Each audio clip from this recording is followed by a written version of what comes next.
Bonjour et bienvenue dans cette nouvelle vidéo. Aujourd'hui, je vais vous parler du profil hanté et surtout vous poser la question, est-ce que vous connaissez votre profil hanté? Je vous explique ça tout de suite.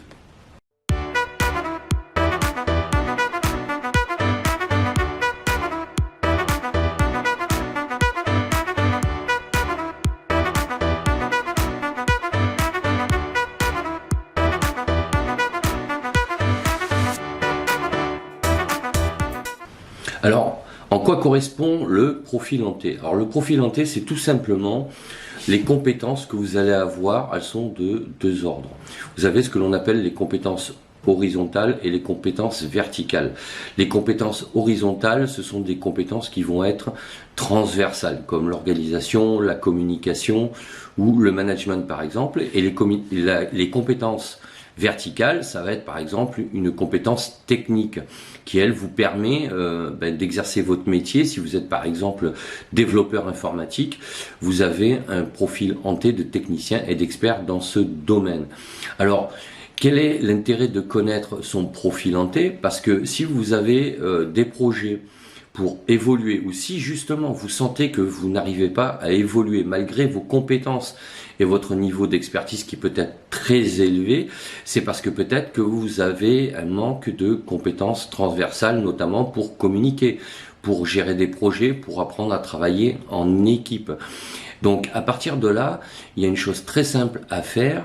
Il s'agit juste de tracer un T, c'est-à-dire vous prenez une feuille, un crayon, et vous tracez un T, et en vertical, vous notez toutes vos compétences techniques, dites verticales, et en horizontal, vous écrivez toutes vos compétences horizontale, donc dite transversale. Et à partir de là, ça mettra en évidence votre profil. Alors, inutile de rentrer dans le détail, hein. L'objectif, c'est de vous faire prendre conscience quel est votre réel profil sur les grandes lignes et de comprendre pourquoi aujourd'hui dans votre travail, si vous êtes soit un expert ou plutôt un généraliste, parce que vous avez aussi des gens qui ont un profil horizontal et qui n'ont aucune compétence technique et qui ont du mal donc à travailler avec des experts justement.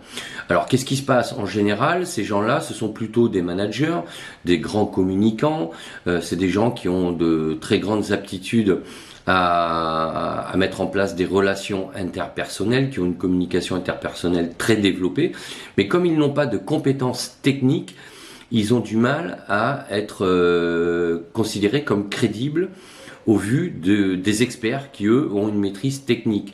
Et à partir de là, ils ont du mal, en gestion de projet, par exemple, à faire, avoir de l'autorité tout simplement et à mener à bien les projets. Donc vous, est-ce que vous connaissiez ce sujet et est-ce que vous avez pensé déjà à dresser votre profil hanté? Voilà, cette question, je vous la pose et ça m'intéresserait de connaître vos avis. Donc n'hésitez pas à me laisser un commentaire, à partager la vidéo, à liker, à vous abonner à la chaîne et sachez que vous pouvez également lire l'article sur le sujet que j'ai écrit sur mon blog Cap sur vous. D'ici là, je vous dis à bientôt pour d'autres vidéos. Ciao ciao.